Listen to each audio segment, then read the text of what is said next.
안녕하세요. 무른돌TV입니다. 오늘도 제 영상을 클릭해 주셔서 감사합니다. 오늘은 심심한 사과라는 키워드를 통해 문해력과 믿음에 관한 생각에 대하여 이야기 나누고자 합니다. 그럼 시작하겠습니다. 지난 8월경 어느 카페에서 사인회 행사 관련하여 오류가 난 일에 대하여 심심한 사과를 드린다는 말이 있었습니다. 일부 사람들은 하나도 안 심심하다며 심심하다는 말에 부정적인 댓글을 달기 시작하는 촌극이 벌어졌다고 합니다. 여기서 심심하다는 말은 문맥을 고려하면 지루하다, 재미없다는 의미로 받아들일 수가 없지요. 심심한 사과에서 심심의 뜻은 보시는 바와 같이 마음 표현 정도가 매우 깊고 간절하다라는 말입니다.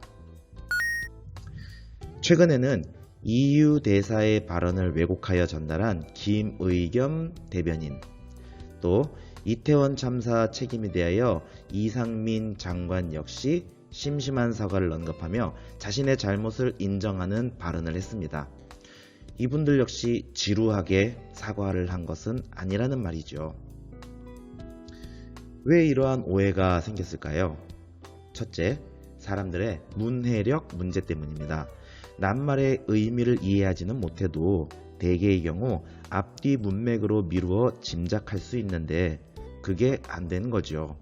낱말 하나 모른다고 해서 큰 문제는 없겠지만 그 정도가 심하다면 의사소통에 있어서 애로점이 아마 많아질 겁니다. 둘째, 사람들 간 믿음의 문제입니다.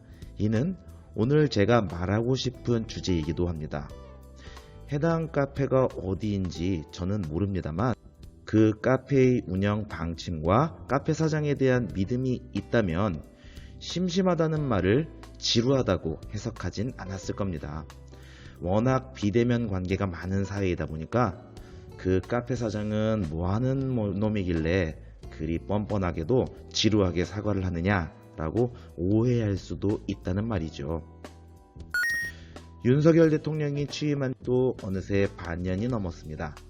안타깝게도 뉴스에서는 그다지 의미 있어 보이진 않는 대통령 지지율만 심심하게 반복적으로 올라옵니다.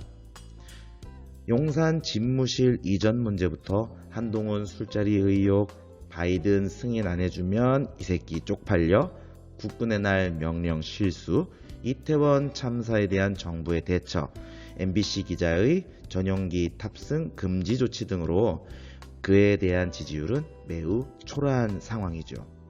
저도 대한민국 국민으로서 윤 대통령이 정치를 현명하게 잘해서 국민들의 지지를 많이 받았으면 좋겠습니다만 현재로서는 그의 언행을 아쉽게 생각하는 사람들이 더 많은 상황입니다. 물론 윤 대통령 역시 억울한 점 많을 겁니다. 본인이 무슨 말을 해도 잘못이나 실수만 콕콕 집으려 하는 사람들이 많으니까요. 도화선이 무엇인지는 모르겠지만 아마도 사람들에게 믿음과 신뢰를 조금씩 잃어가면서 오해는 점점 더 커져갔을 겁니다.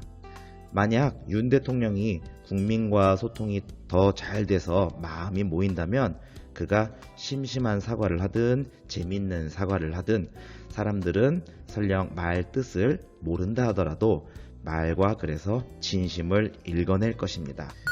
혹시 제 영상에서도 오해의 소지가 있을까봐 다시 말씀드립니다. 제 채널은 정치적 입장을 표명하려는 곳이 아닙니다. 누구를 저격하거나 비판하려는 목적이 아님을 말씀드립니다. 오늘의 주제는 의사소통에서 오해가 생기는 까닭이었고 그 이유로 첫째, 문해력이 떨어져서이고 둘째, 서로 믿는 마음이 부족하기 때문이라고 말씀을 드렸습니다. 한글을 바르게 사용하여 서로 더욱 믿을 수 있는 사회가 되었으면 좋겠습니다. 이것으로 영상 마치겠습니다. 시청해 주셔서 감사합니다.